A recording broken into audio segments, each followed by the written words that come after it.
Friends, welcome back. तो friends, अभी की न्यूज है, भारत ने 48 आवर्स में खेल पलटा। चलो देखें भैया। इतना वो होता है कि ऐसे टाइटल होते हैं कि समझ नहीं आता क्या किया होगा, तो इतना इंटरेस्टिंग है। तो वीडियो शुरू करते हैं। वीडियो शुरू करने से पहले अगर आप चैनल पर नए हो और आपने अभी तक सब्सक्राइब नहीं किया है तो जल्दी से पहले सब्सक्राइब के बटन और बेल आइकन को क्लिक कर लो, ताकि आपको हमारे सारे न्यू वीडियोस का नोटिफिकेशन मिल जाए जैसे हम अपलोड करें। अगर आपको वीडियो पसंद आता है प्लीज लाइक एंड शेयर। चलिए शुरू करते हैं। नमस्कार दोस्तों, स्वागत है आपका हिंदी नॉलेज शो में। तो दोस्तों, पिछले 48 घंटों में भारत ने जो कर दिया है ना, उसे देखकर चीन और पाकिस्तान दोनों के तोते उड़े हुए हैं और दोनों को यह समझ नहीं आ रहा कि मात्र 48 घंटों के अंदर भारत ने कैसे चीन पाकिस्तान के प्लान को तोड़कर रख दिया और फिर बाद में अपना प्लान लागू करके अरब देशों को अपनी झोली में डाल लिया है। और देखिए, अगर भारत को पीओके वापस लेना है ना, तो ये खबर उसके लिहाज से बहुत इंपॉर्टेंट है। इसके बहुत दूरगामी परिणाम होंगे और मैं आपको एक एक करके सारी चीजें बहुत डिटेल से समझाऊंगा। अंत तक वीडियो को देखिएगा। चलिए बिना टाइम वेस्ट के वीडियो को शुरू करते हैं। तो दोस्तों, इन सब की शुरुआत हुई थी अब से 2 दिन पहले। हुआ क्या कि पाकिस्तान ने ओआईसी की एक बैठक बुलाई। जिन्हें नहीं पता, ओआईसी एक मुस्लिम देशों का संगठन है जिसमें 57 देश शामिल हैं और सभी के सभी मुस्लिम मेजोरिटी कंट्रीज हैं। तो इन्हीं का ये गुट है और ये इनकी बैठक होनी थी पाकिस्तान की राजधानी इस्लामाबाद में। वहां पर ओआईसी के 57 देशों के मेंबर थे, वो पहुंचने थे। और बैठक किस पर होनी थी? कश्मीर पर। कश्मीर पर ये भारत की बुराई करते, प्रोपेगेंडा फैलाते, यही सब कुछ होना था। लेकिन भारत 48 घंटे पहले ही हरकत में आ गया और इन ओआईसी देशों से संपर्क साधना शुरू किया। भारत की कोशिश ये थी कि इस बैठक की रेलेवेंस खत्म कर दी जाए। और इसका करने का क्या तरीका था? जो इन 57 देशों के टॉप ऑफिशियल्स थे, इन्हें इस बैठक में ना पहुंचने दिया जाए। छोटे मोटे जो छुटभइये अधिकारी हैं वो पहुंच जाए, बस। यही हुआ। अभी मीटिंग खत्म हुई है कुछ घंटे पहले ही और आप जानकर हैरान होंगे कि इस बैठक में भारत के डर से बहुत सारे इस्लामिक देशों ने अपने टॉप ऑफिशियल्स को बैठक में नहीं भेजा। छोटे मोटे जो अधिकारी थे या कोई राजनेता थे, उन्हें भेज दिया और किसी ने भी खास भारत का विरोध यहां पर नहीं किया। इतना ही नहीं, भारत ने असली दांव तो इसके बाद खेला। जहां पर ओआईसी की बैठक चल रही थी, उसी वक्त इस ओआईसी जो गुट है ना, इसका जो सबसे नंबर 1 देश है सऊदी अरब, दूसरे नंबर पर है यूएई। यूएई के टॉप ऑफिशियल्स, पूरा एक डेलीगेशन कश्मीर में मौजूद था। और ये डेलीगेशन क्या करने आया था? ये अपॉर्चुनिटी देखने आया था कि कश्मीर के अंदर हम कहां कहां इन्वेस्ट कर सकते हैं, कहां कहां पर पैसा लगाकर कश्मीर का विकास करवा सकते हैं भारत के साथ मिलकर। और भविष्य में जब विकास होगा कश्मीर का, तो उससे यूएई को भी फायदा होगा। जबकि यूएई ऑलरेडी कश्मीर में इन्वेस्टमेंट कर चुका है। जी हाँ, अभी कुछ महीने पहले इन्होंने भारत के साथ कॉन्ट्रैक्ट किया है, जहां पर ये कश्मीर के अंदर होटल खोलेंगे, थीम पार्क बनाएंगे, फूड पार्क बनाएंगे। जी हाँ, और उसके बावजूद दोबारा फिर कश्मीर आए हैं ये देखने के लिए कि और कहां इन्वेस्ट कर सकते हैं। और देखिए, इससे भारत को 2 मजेदार फायदे हैं। पहला तो ये हो गया कि कश्मीर में इन्वेस्टमेंट आएगा तो लोग अपने काम धंधों पर लगेंगे और इससे जो नॉर्मलसी है वो और तेजी से कश्मीर के अंदर आएगी। दूसरा बड़ा फायदा ये है कि जो ओआईसी है ना, ये हमेशा से भारत विरोधी रहा है। 57 के 57 देश कश्मीर पर भारत के खिलाफ खड़े होते थे। लेकिन इसमें जो दूसरा सबसे ताकतवर देश है यूएई, उसके पीछे दर्जनों मुस्लिम देश खड़े हैं जो हमेशा उसी के कहने पर चलते हैं। जब यूएई खुद कश्मीर के अंदर आ रहा है और भारत का एक तरीके से समर्थन कर रहा है, कश्मीर में भारत के दावे को मजबूत कर रहा है, तो इनडायरेक्टली बहुत सारे और मुस्लिम देश भी भारत के प्रति अब झुकाव करने लगे हैं। ये बहुत बड़ा पॉजिटिव पॉइंट है और ये भारत के कश्मीर प्लान को लेकर भी बहुत जरूरी था। क्यों? क्योंकि अगर कल को हम पीओके वापस लेते हैं पाकिस्तान पर, वो सेना के दम पर ही होगा। ऐसे में बहुत सारे मुस्लिम देश पाकिस्तान का सपोर्ट कर सकते थे, लेकिन भारत धीरे धीरे तमाम अरब देशों को अपने पाले में ला रहा है, जिस वजह से अगर भारत मिलिट्री एक्शन लेता है पीओके में, तो पाकिस्तान का समर्थन करने वाले कोई इक्का दुक्का देश ही बचेंगे। और ये बहुत जरूरी है क्योंकि आप देखिए, रूस ने यूक्रेन पर हमला किया, पूरी दुनिया ने रूस का बायकॉट कर दिया क्योंकि रूस ने सही तरीके से जमीन तैयार नहीं करी थी। भारत पहले जमीन तैयार कर रहा है और यह सुनिश्चित कर रहा है कि हमले के वक्त कोई भी पाकिस्तान के साथ ना खड़ा हो। और अच्छी बात यह है कि भारत ये करने में पूरी तरीके से कामयाब होता जा रहा है। तो भारत की स्ट्रॉन्ग डिप्लोमेसी पर आपका क्या व्यू पॉइंट है, कमेंट करके बताइएगा। फिलहाल इस वीडियो में इतना ही। Thank you very much for watching.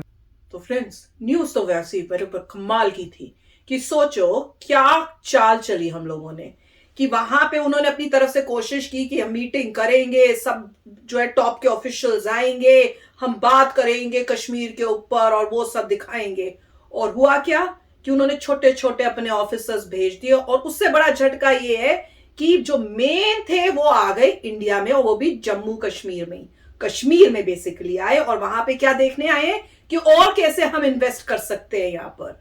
तो मैसेज तो मिल गया पाकिस्तान को कि तुम्हारे वहां पे जो आए वो लो ऑफिशियल्स थे जिनके कोई हाई रैंक्स नहीं थे, और वो क्या बात कर रहे हैं, कुछ भी नहीं। वो कह रहे हैं कि वहां पे बातचीत में भी उन्होंने कुछ जोर से या शोर से नहीं बोला किसी भी बात पे, टॉपिक जो कश्मीर का जब छेड़ा गया है। और यहाँ पे उल्टा वो कश्मीर में आके दिखा रहे हैं अपना सपोर्ट, अभी भी इन्वेस्ट कर चुके हैं और अब और फ्यूचर में इन्वेस्टमेंट करने के लिए आके देख रहे हैं कि क्या क्या करना है। और इससे मुझे यही दिख रहा था कि दिस इज पॉलिटिक्स, कि क्या हो रहा है, कहां अपना फायदा है। सब कंट्रीज क्या देख रही है, अपना फायदा। तो जो यूएई है वो क्यों आ रही है, क्योंकि उनको यहाँ दिख रहा है कि इन्वेस्टमेंट करके यहाँ में पैसा है, यहाँ हमारी कमाई होगी। तो ये सारी पॉलिटिक्स जो है ये सब पैसे पे है। जितने आप पावरफुल होगे उतने आपके दोस्त और बनेंगे। इंडिया पावरफुल हो रहा है तो दोस्त इंडिया के बन रहे हैं, and that is very good.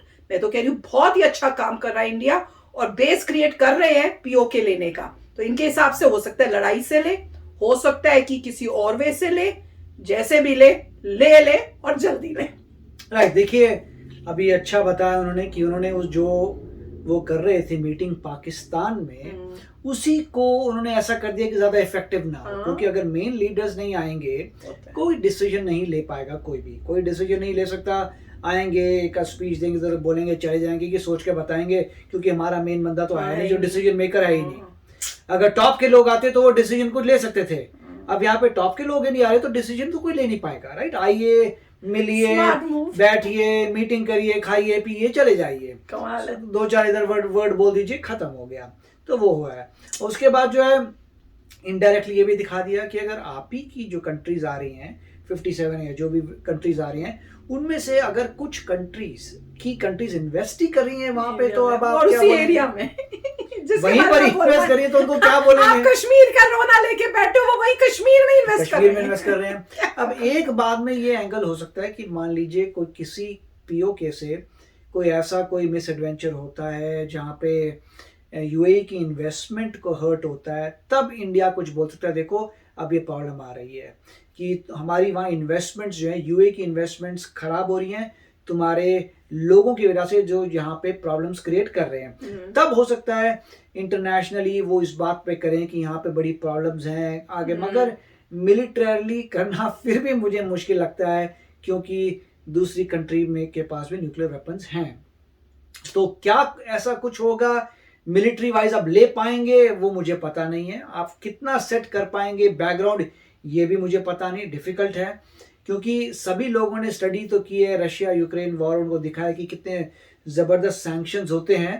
तो हर कंट्री को पता चल रहा है कि मिलिट्री एक्शन करना बहुत ही महंगा माना जाता है। पर उनके केस में डिफरेंट था, वो जो कर रहे हैं वो इंडिपेंडेंट कंट्री पे कर रहे हैं। हम अपना पार्ट जो इलीगली पाकिस्तान ने लिया वो नहीं है, ये एग्जैक्टली इसलिए यहाँ पे वो कुछ बोल नहीं सकते। प्रॉब्लम ये है यहाँ पे आप कहेंगे कि भैया हमारा पार्ट है। हाँ? और इतने सालों से उन्होंने लिया हुआ है और वहां से टेररिज्म भेज रहे हैं यहाँ पर हमारा एरिया को, जो अभी है वहां पे। तो आप ये कह सकते हैं पाकिस्तान भी वहीं से वही क्लेम करेगा, तो क्या होगा, डिस्प्यूटेड टेरिटरी हो जाएगी। फिर फिर वो अपना दिखाओ ना, जो मेन पेपर है जिसमें साइन किया था कि हम राजा ने, वो दिखा के प्रूफ दिखाओ कि भैया ये सच्चाई है। वो तो सभी ने दिखा दिए हैं। पॉइंट सिर्फ ये है कि जोर जबरदस्ती से ले रखा है और डिस्प्यूटेड टेरिटरी है, और धीरे धीरे नहीं। और सबसे इंपॉर्टेंट बात है कि पाकिस्तान का सपोर्ट कोई कर भी नहीं रहा आज के टाइम में। पाकिस्तान के जितने भी सपोर्टर्स थे वो सब अब उनसे हट चुके हैं। अब इसलिए तो वो कोशिश कर रहा है कि मेरा दोस्त चाइना बन जाए या रशिया बन जाए, क्योंकि उन्हें पता है और कोई वर्ल्ड में है ही नहीं उनके साथ। तो इंडिया के साथ तो सब है। तो ये मेन है कि भैया, और कह रहे हैं ना जैसे कि इंडिया बेस क्रिएट कर रहा है, दिखा दिए उसके लिए कि अगर पीओके का आगे जो हमारा, और हमने भी न्यूज की भी है कि ये है हमारे उसके अंदर कि हमने लेना है, तो उसका बेस धीरे धीरे क्रिएट हो रहा है। और कल को अभी तो टाइम ही बताएगा कैसे लेंगे, कैसे लेते हैं वो हमें नहीं पता, पर लग रहा है कि होगा कुछ जरूर। पर दिस वाज फैंटास्टिक। मैं तो ये आज की न्यूज सुन के कि देखो कितनी चालाकी से किया कि तुम्हारा जो है, जो बड़ा तुम कर रहे थे उसको कर दिया फ्लॉप, और यहाँ मेन लोग आ गए। तो मैसेज तो दे दिया पाकिस्तान को कि भैया तुम्हारा जो भी चाल थी फ्लॉप है। तो मजा आया। तो चलो फ्रेंड्स, चलते हैं, मिलेंगे नेक्स्ट वीडियो में बहुत ही जल्द। Till then take care and bye bye. तो अगर आप मेरे इस चैनल पे नए हो तो जल्दी से सब्सक्राइब के बटन को हिट करो और बेल आइकन को क्लिक करो, ताकि आपको मेरा जब नया वीडियो मैं लगाऊं आपको उसके बारे में जल्दी से पता चल जाए।